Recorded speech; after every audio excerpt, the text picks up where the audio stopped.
going to completely crack and just focus so much on the outcome of it all that it completely screws you up and you make a mistake and then you cost the whole team? Or are you going to dominate under pressure? And we pulled up there and we gave it the best shot we could and turned on a win light, and we won the championship in 2017.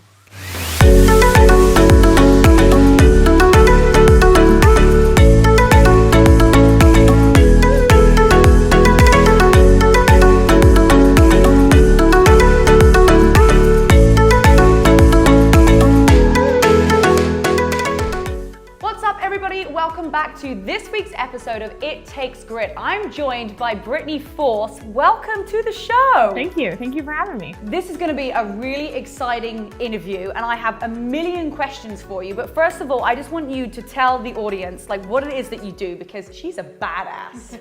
Thank you. Thank you very much. I'm an NHRA drag racer. I grew up in the sport of drag racing. So I drive a top fuel car for John Force Racing, and we hit speeds of 330 miles per hour in less than 4 seconds down a 1,000-foot drag strip. So drag racing, it's just two cars side by side heading down a 1,000-foot drag strip. Okay, and is it straight? Yes, straight line, straight line. And you're just going as fast as you can, as quick as you can to beat the opponent. Exactly, whoever gets to the stripe first. Okay, let's repeat. What's your top record speed? Just to give you this serious introduction before we get into these questions. My top speed is 338 miles per hour. 338 miles per hour. And how it's long over like that. How long did it take you to get to that speed?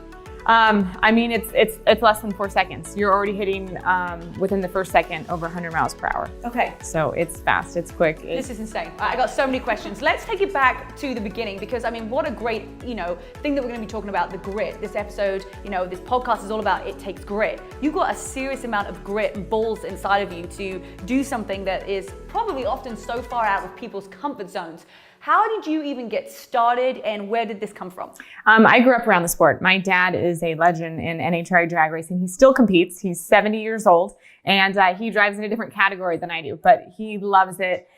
He's always loved the sport. You could just, if you bring up a conversation about drag racing, you could just hear it in his voice how much he loves it. So I grew up naturally at racetracks. Me and my sisters, we'd be in the stands rooting my dad on every single weekend. And I just fell in love with the sport at a young age. And at 16, I decided I wanted to jump into a super comp car in the sportsman division. They go about 165 miles per hour. And I started there, competed for 3 years. Then I moved into an A-fuel dragster, competed there for 3 years.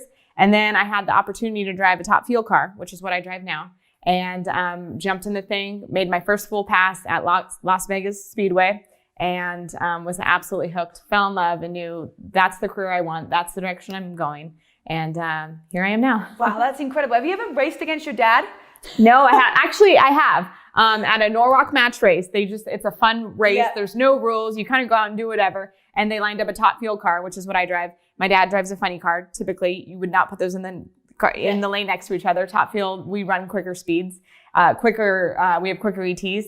And they lined us up next to each other, and he whipped my butt. He did. He beat you. He did. Wow. How old was he? It was cool. It was just cool to look over and see his car in the lane next to me. There was nothing like it. That was amazing. Oh, incredible. So when you're doing all of this training, at what age did you start getting in a car and driving? Were you just sitting in your dad's car and you were getting it, or were you, taking your parents' car? How do you get to at 16 going into your own race? Well, as a kid, I always jumped in my dad's funny car. I'd just sit in the thing and look at the whole thing.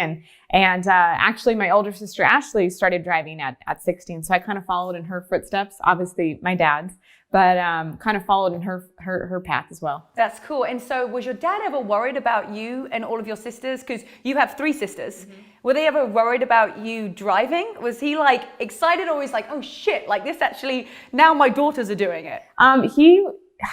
It's funny because he grew up, he knows everything about drag racing. And these cars that we build, yes, they reach speeds of 330 miles per hour, but we build a safe race car, and we put a lot of safety in these cars over, the last 10 years. So he feels safe when he puts us in there. He has a bigger problem with me going to New York City for a weekend with my girlfriends than me climbing in that car, because to him, that's out of his element. He can't get to me. He can't reach me. And he knows if I'm in one of his race cars, I'm safe. That you're going to be safe. Yeah, that's so true, actually. I mean, we get so worried about things like this when actually just getting on our cars every day is sometimes a scary thing. So taking it back to that first race at 16 years old, had I guess you practice on tracks? How does that work until like, when was the first time you actually drove a car? It was like a street car? Any car? I guess 15 years old. Okay. 15 years old, I climbed into my mom's car and, got my permit and got my license. Did you pass the first time? No, I didn't. Yeah. Okay. Yep, you did, because the written part, I didn't pass. Okay. The driving part, I did. Who cares about the written part, right? It's all about the actual practical. All right, so then you drive in that car, and then at 16 years old, that's when you're going to your first competition. It was 16, 17, but I thought, I want to learn to, I want to be on the drag strip. I want to learn to drive a race car. And I went to Frank Colley's driving school right out in Pomona, right down the street, and got licensed in one, and then started competing probably a few months later. Where'd you practice? Pomona, you really can't practice. That's the thing. It's just you get in and you do it, and you hope you figure it out. You see how it goes. Yeah. Okay, so then the drag racing, it's 1,000 feet, right? And then you're just up against one other person, and it's not separated with male and female. It is. Nope. I compete against male. I compete against female. It doesn't matter who's in the lane. Our team just wants to win. So yeah, I love it. So how does the team thing work? Because you're actually part, like you were saying earlier, you're part of a team. As someone who's doesn't know anything about drag racing, or some of the audience might, how does it work with the team? I work with 9 crew guys. I have a crew chief and co-crew chief, David Grubnick and Max Savage, and then a group of guys that work on this car. I put all my faith in them. They're the ones that, they could report after a run. We'll bring the car back into our pits, and they'll pull apart an engine, rebuild it in 35 minutes before we go up and make the next run. And they're an incredible group of guys to work with. Actually, they're a new team that came on this last season. And the beginning of the season, I'm like, I came into my pit. I'm like, I don't know any of these guys. Like, this is just new for all of us. And now they're my brothers. They're my best friends. They double, triple check everything, check my parachutes, make sure I'm belted in, come back over 10 times and just check all my belts to make sure they're brothers to me. They're family. They're my racing family. Their job is to keep you alive. Yeah. Right. So make sure we're safe and make sure they're sending me down the track in a safe race car. Yeah. So that first race that you got into at 16 years old, and are you going to school? You're going to school at the same time, and are you juggling both? Like, how did you manage that? Yes, I was. I wasn't competing full time. It was super comp, so we go about 165 miles per hour in like 9 seconds. And I was going to school at Cal State Fullerton. I actually ended up getting my teaching credential. My plan was to kind of somehow, I don't know what I was thinking, plan to do both, race on my off time, and I wanted to be a teacher. And then that's when I had that opportunity to drive a top fuel car, which is what I drive now. Mm-hmm. And I got in the thing, and when I made that full pass down the Las Vegas Strip, I knew everything I went to school for. I'm going a different direction. I'm going a completely different path. I've changed my mind, but drag racing is it for me. So that first race that you did, were you nervous? Were you scared? Because you haven't really practiced, right? Yeah, you really can't. And that's the thing. I mean, the first time I ever climbed into a top fuel car, you don't jump on the thing and go all the way down the track. You just step on the thing and go 60 feet. Then you come back up and you go 300 feet and you work your way down the racetrack just to get used to it. Because again, I was absolutely terrified. Absolutely terrified, gut ache, my heart's pounding. It feels like it's going to come out of my chest. I can't breathe. And then you put about 25 pounds of gear on, and then you pull your belts down, and then you really can't breathe, and you really are having a panic attack in there. And then they lock you in, and I have a canopy on my car, so everything's sealed and closed. And you see the Christmas tree come down is when the tree comes down is when you step on the gas. And I remember thinking, okay, Rebecca, Christmas tree, explain that. How does it? It's our staging process. Okay. So when we pull up there and we're competing against somebody pre-stages, stage, and then that means you're both in, you're both set, you're ready to go. The tree comes down, and when you see amber, you step on the throttle pedal. Okay. Wow. It's just the whole staging process. So how did you feel? Like you said, you've got all of your gear on, the belts are on, your canopy's down. Like, are you... Terrified. Like almost, I mean, the first time I got it. Just thinking about it right absolutely. Now. I mean, I remember when the morning came and I drove out to the racetrack and I saw the car, I thought, holy shit, what did I get myself into? Well, but I am a force. I am my dad's daughter, and I won't ever back out of anything. A force to be reckoned with, literally. I will not back out of anything. If I got myself into this, I'm going to, give it a shot, give it a real shot. And I climbed in and absolutely terrified. Okay, went 60 feet, thought, okay. Yes, that was a lot faster than I'm used to, but I can get used to it, and I'm going to do it again, and worked my way down the track, and then it was my first full pass. I'm like, this is it. This is what I'm doing. How did you get yourself calm? Everything I learned in yoga. Okay. Focusing on just what I'm supposed to do in the car. just looking straight down the groove, straight down the racetrack, just knowing where all my shutoffs are, my parachutes are, how to shut the car off, going through that over and again in my head, and just keeping my focus, not thinking of all the other things or things that can go wrong or what could happen and am I going to react right? Just thinking of what I'm supposed to do as a driver to get it down the racetrack and shut the car off. I think it's really interesting what you said. You turned up and you were like, I'm going to do it. I'm going to do the first step. And I feel like so many times people like show up for something and then they talk themselves out of it, where really all you've got to do is take that first step. And what you did was you went the 60 feet and then you're like, okay, I feel comfortable. And then it's going to the next one. So how do you train your brain? I've been talking about this a couple of times on my podcast about literally taking that part of your brain out that stops you thinking, can I, what if, all of those things. There's fear in everything, and fear is going to hold you back. But fear could hold you back from something that might be great. So at least give it a shot is what I believe. Climb in, give it a shot, and see what you could do. And then you make your decision after that. Because if you make your decision before, you already know the answer. I love that, because you could just go in and do that 60 feet and you might have been like, you know what, it's not for me. Yeah, but I gave it a shot. You gave it a shot. I think that's the thing is most people, they get excited by something, but it's that first step that's often the most difficult. And once you've got past that, I think it comes easier. Now, not everything is just like plain swim, all these like races, everything just goes like perfect. Did you win your first race? I was out there for a few years until my first win was the Gator Nationals in Gainesville, Florida. Okay. So first win, that's something you'll never forget. Greatest feeling ever. We've been chasing it for years and got the job done with my team. And just a year after that, we won a championship. So we were able to put that number 1 on our car. We won a championship in 2017. And absolute most incredible, best thing ever, proudest moment in my career, in my absolute life. We were chasing it this year. We were in the hunt for a championship. We were second going into the last race of the season. We came off a Las Vegas win, and we moved down to third. So I'm still proud of that. Incredible season. Again, I said we came on with a whole new team, whole new everything this season. So it was a lot to adjust to. And third, I'm proud of that. Yeah, I'm proud of you. I'm proud of you. How long did it take you to get that first win? How many years? Let me think. Let's see. I started in 13, 14. 3 years, 4 years, okay. 16. This is really important because that is serious grit that it takes to keep on going for 3-4 years. People quit after not getting something or winning something after like a week, a month, a year, but you were like, and you went it to the end. I feel like you weren't just dipping your toe in it. You were going to do it until you won. And it was that the mindset that you had? Yeah, it was 2013 was my rookie season, my first year in this top fuel car. And our first win didn't come until, 2013 was my rookie season. First win came in 2016. Okay, so it's like 3 years. 3 years of hard work to get that win. What's been the biggest, the most challenging thing that you've had being part of drag racing? Definitely two different things. That in 2017, when we were in the hunt for a championship, it came down to the wire. It was between me and 2 other competitors. It came down to the last race of the year, and it came down to the second round. He was running ahead of me, and he lost. And I'm sitting on the starting line in my car with my crew around me. We've pulled the best car that we have, the best car that we could get together, pulled it up there to the line, and he just lost in front of us. So I knew if we won this race, we'll be crowned champions by the time I get out on the other end.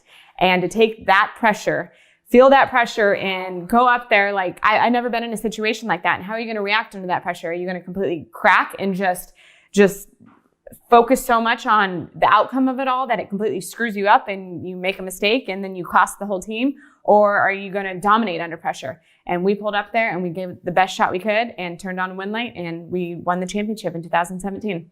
Boom. So that's definitely one of the biggest moments that stand out to me. That is a ton of pressure to be like, and the other guy like lost.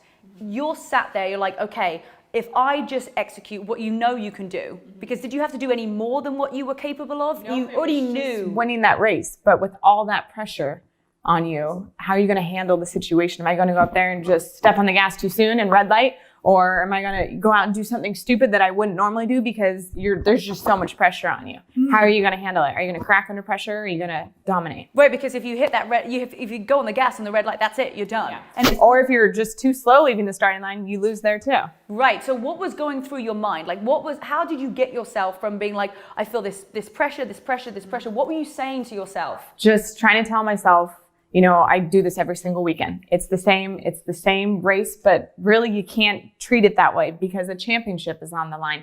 So using that to get you motivated, because at that other end, I want that championship. I want that trophy that they're going to hand over. How much you want it, and just keeping your focus, not getting distracted, not looking at, I saw that he lost in front of us, so I knew it was on the line, but putting that out of my head and just in my car, keeping my focus, doing the job the best I can, and going after a championship. And are you like, I can do this, I can do this, yes. I can do this? Yes, or it's are you finding like, that. I can do this. No. It's a little bit of both, but okay. It's more for me. I need that fire in my gut, that motivation, that, okay, we're going to kick their ass and we have to win this round. Just that motivation where your energy's up and you perform the best. Do you like to be by yourself when you're firing yourself up, or are you in front of your team? Like, I'm just trying to. They're outside around the car. See what you would do. Like, but I'm in and I'm buckled in, okay. And it's just, I'm in there. So it's kind of just me. Okay. And you're literally like, fucking got this. Yes. It's giving myself a biggest pep talk I can, getting fired up, getting motivated. I'm in there just shaking, moving around just to get the energy lit up. And I probably look nuts, but that's how I do it. I think if you're not looking nuts, you're not doing it properly. So when you get over that finish line and you know you've done it, what is the first emotion that you feel? It was just overwhelming emotion. It was high ups and downs. And, I wanted to cry, but I was happy. I wanted just all the emotions that I didn't know how to handle them or how to process and navigate through them. Just very proud, but also, are you sure? Is that it?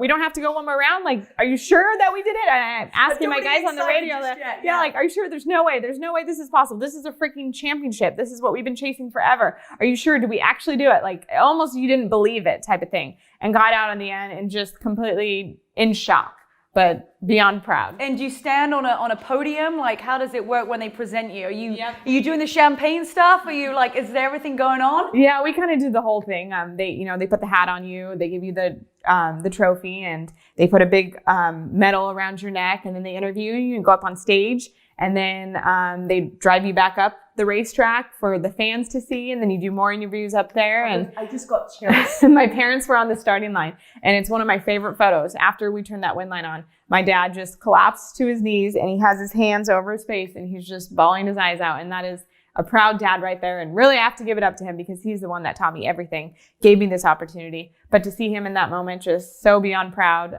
is pretty cool. No one can ever take that away from you. No.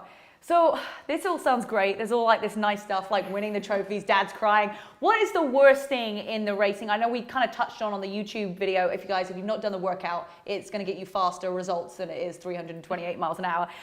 What we talked about a crash a little bit. I want you to just talk through what happened. I've had a few ups and downs. The biggest one was in 2018. So we won the championship. So last year. Yeah, we won the championship in 2017. We end our season in Pomona racetrack right down the street. And we start our season and didn't start it in Pomona. So when I left that track, we were crowned champions. So we came back the next season. First race of the season, same racetrack. No pressure? There's always pressure. It's the first race of the season. And we won the championship and we just put the number 1 on our car. That weekend, we put the number 1 on our car. So it was first round, right out of the gate. Sunday morning, I wrecked. It was an absolutely insane wreck. I mean, both walls across the center line, upside down, the thing caught on fire. I have no memory of it. Completely knocked me out. And this is the first race. First race of the season in 2018. And you're up against somebody else. Yep. And you're about to, how did you feel that day? I was excited. We had a number 1 in our car. I was pumped, and it was just, the car went out and blew the tires off the thing and made a hard left turn. So that's what happened. So it was the car. Mm-hmm. So you hit, I want to like literally break this down because you're ready. How far into the acceleration? I'm only 60 feet out. 60 feet out. 60 feet out. The car locks up. Just because of technical issues? We had the overpowered the car for the racetrack that with weather conditions and everything that day. Overpowered the car. Okay. And so we go out, blow the tires off the thing. All the tires come off? No, they don't come off. Oh, just they're spinning. They're not grabbing and moving down the racetrack. Okay. And I pull my foot out of it, let the car settle, and step back on it, trying to win the thing. You could pedal it to get it down there. Let the car settle. I didn't let it settle quick enough. And so when I stepped on it, it made a hard left turn. Luckily, the guy in the lane, it was unhappy. It was not happy with what we're doing. It wasn't going to make the run. We weren't going to get down there. And luckily, the guy in the lane next to me, he blew the tires off even sooner than me. So he was just coasting. And I cut across right in front of him. Hit the wall in that lane, then it spun me around the other way, hit the other wall, and then turned the car over. And, they came down, pulled me out. I have no memory of any of it. When do you forget? When was the moment that you were like, you don't remember? You remember putting the gas on? No, taking it. I don't remember any of that. You don't remember any of it? No, I guess, suiting up and getting in the car. And then on the other end, I don't really remember, I guess climbing out, they helped me out of the car. Was the car upside down? The car was on its side, but I think they flipped it back up. I remember my arm was hurting me. So I remember holding my arm in, and they pulled me out of the car, and they laid me out on a stretcher. And I remember looking up and seeing my dad and my sister's hysterical on top of my dad's like, "You're okay.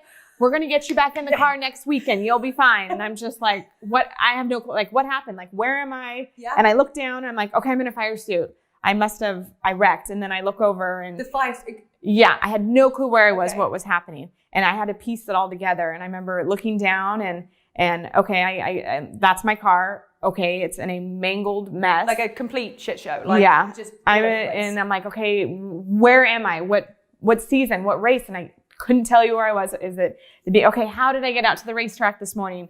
Was it hot? Was it cold? What time of year is it? Just trying to piece everything together. And then I heard somebody say Pomona, and okay, Pomona. And then it starts all coming back. Mm-hmm. And so then the next person I'm asking for is my crew chief. Crew chief comes over, and what happened? Well, you wrecked. I'm like, so we lost. What about the guy in the lane next to me? Did we hurt him? No, you're fine. Wrecked the car, and we're going to take you to the hospital. Okay. And then my mind completely blanks out again. And I don't remember until waking up in the hospital and just seeing all the bright lights. Wow. But I was fine. How long were you in hospital for? I stayed overnight. Mm-hmm. They released me the next day. I just tore and pulled a bunch of things, mostly rotator cuff. But I mean, I was bruised, black and blue, but honestly, for how bad it looked, the fact that I crawled out of that thing and I was fine, that again tells you how safe the race cars are and the team that I have behind me that built that car. I mean, the car took the beating and kept me safe. And so how long was it until you were back in a car? 2 weeks later. 2 weeks later, I was in physical therapy every single day for 2 weeks straight. Yeah. Came back out to Phoenix, was the next race. And again, that is probably one of the hardest moves. Even putting that up to the championship run was climbing back in the car after that wreck, because again, I don't remember it, which I think made it easier, but I'd seen all the footage. I watched, the run over and over just to analyze it all. Is that important to? Yeah. Right. What did I do wrong? How can I have had a different outcome? And just, analyzing the whole thing. And so that's in the back of your head, obviously. And I'm still sore. I mean, my arms are black and blue. My sides are black and blue. It was still hurt. Because it's still you can see the physical pain. Yeah. So climbing back in, I mean, absolute sick to my stomach, feeling like I'm going to absolutely throw up, but I know I have to do this. And I mean, that question pops in your head, maybe, are you done here? And it's like, nope, not done. There's the fear, and I got to get rid of it because this is what I love. I'm not going to let fear hold me back. Mm-hmm. So, climbed in the car just on a Thursday, got buckled into the thing. And once I got buckled in, I was like, okay, I'm good. I'm back at home. I'm in my car. It was a new car. We had to pull out, a spare car. Yeah. And got back in the thing, and it felt good. And then we went out on Friday and made a qualifying pass, and I was good. That's amazing. So 2 weeks later, after being knocked unconscious to qualifying, I mean, that takes some serious grit and mindset and focus to not let one thing. I feel like sometimes people let one bad experience dictate what their whole life is going to be. Mm-hmm. And you can't just allow that to happen. Otherwise, I feel like we'd just be stuck and never do anything. If you always focus on, there's negatives in everything. Everything you do, work, relationships, there's always the negatives. But why do you focus on the negatives when there's so much more of the positives? Mm-hmm. You know what I mean? That's incredible. Wow. Well, I'm so glad that you're okay. Thank you. And talking of like lifestyle and balance, like are you in a relationship? How do you work with your friends when you're on your road? Like, what's your schedule like? Our schedule's crazy. We hit 24 events in a season, and our season, it's pretty long. It's February to November. So we just ended, but 24 events. And then we also do a handful of, sponsor appearances on off weekends. So I'm not home a lot. Mm-hmm. I mean, some races when we're, out on the East Coast, we just stay out for 2 to 3 races straight rather than coming all the way back to California and then heading back out there. But, my family, my friends, my girlfriends, they understand it. They've known that I've been involved in drag racing my whole life, and they completely support me, and they get it. Like, and when I come back home, when I'm in town, they call me up. Okay, I know you're here for a few days. Let's meet up for dinner. So I have a great support system. And then my family, the same way. My dad competes, so he's out there with me every single weekend. My mom goes to every single race, and my sisters come to a handful of them. They're right there behind my car in the starting line, and it's just, I'm lucky that it's the support system I have around me. Yeah, you really and we were just saying earlier, and like now it's the off season, you get to like have this time at home and spending it with your family. So obviously like you're racing, but you still need to be like healthy and active because you're in the car. And I mean, it takes having a strong body as well as mind. So what do you do to stay in shape? I work out with a personal trainer 1 to 2 times a week. Again, it's hard because we're on the road a lot. Do they come with you sometimes? No. I carry what he teaches me, with me. But sometimes you get to these hotels. Sometimes you have a great gym to work out in. Sometimes you have absolutely nothing when you walk into a gym. So a lot of it is just,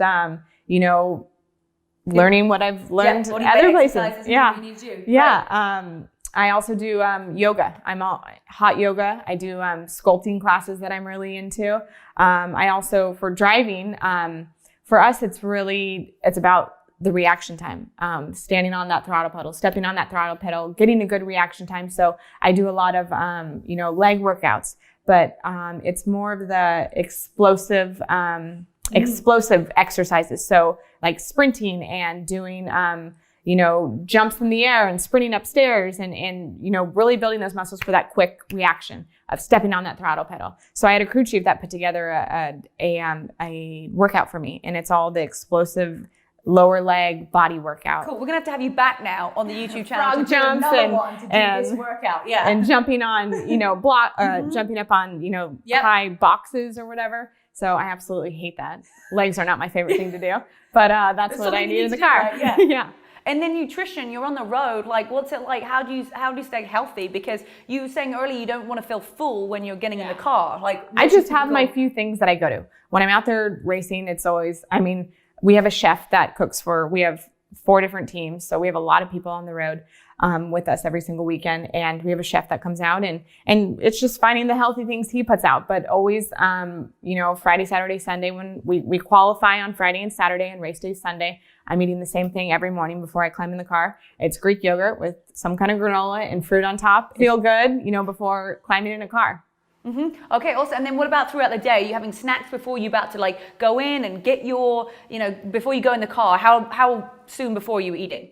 I'll eat like an hour before we climb in the car. It's always the Greek yogurt. Yep. And then we'll make a run and come back. And I just try to find healthy things. Whatever options I have, I try to find the healthier things, whether it's, making a salad with vegetables on it or nuts, or if he has grilled chicken. Sometimes he only has pizza out, and that's tough. What do you do then? So it's just, trying to find the healthy things that he has and step back from the... Right. Yeah, because you're on the road. It is not easy to stay in shape half the time on the road. I totally understand.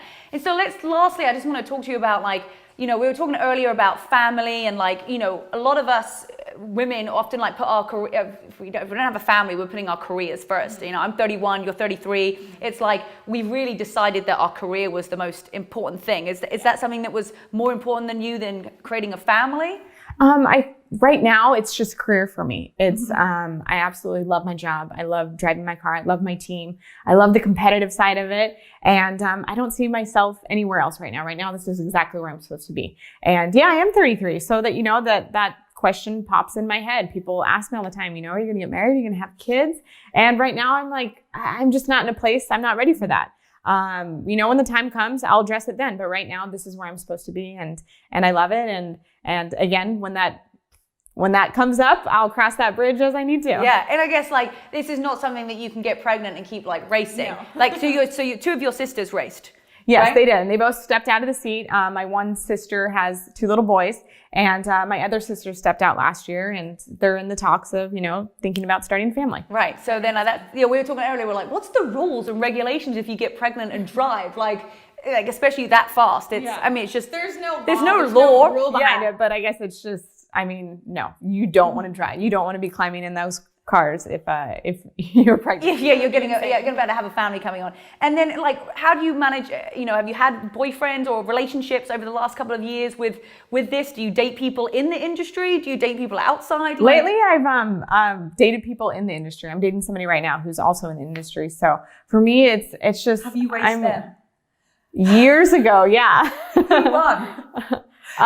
We've had our ups and downs, so both of us. So it's 50-50. Yeah. Okay. But it's for me, it makes I'm out there on the road every single weekend. So those are the people I hang out with, and that's how, things have sparked and, things have started. It's just I'm not home very often, and I feel like I need somebody that my career is so important to me. It's so number one priority right now that I need someone that completely understands that and just gets it. Because I feel like, I don't know, I've never really dated somebody outside of, drag racing. And I think it would be hard to adjust it. You need somebody that was really laid back to understand it all, because there's the idea of I work with 9 other dudes. Guys. Yeah. And some people might be jealous about that, but it is strictly work. They are my racing family. Mm-hmm. They work on the car. And so, those things kind of come up, but I definitely think it's easier if somebody inside the racing world. And what's coming up for 2020? What's the next plan? Where are we going next? Well, I'm taking a little off time, which is nice. But, just starting a new season.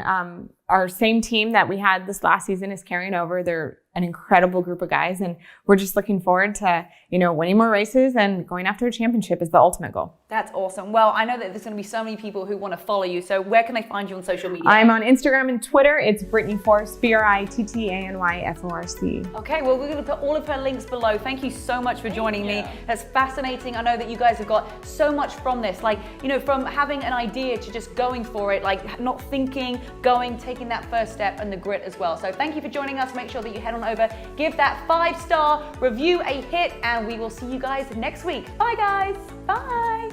So if you fill your body with bad foods and foods that it's going to make you crash and they're not good for your digestive system and they make your brain foggy, you're not going to be much fun at Christmas. You're not going to be much fun over the holidays.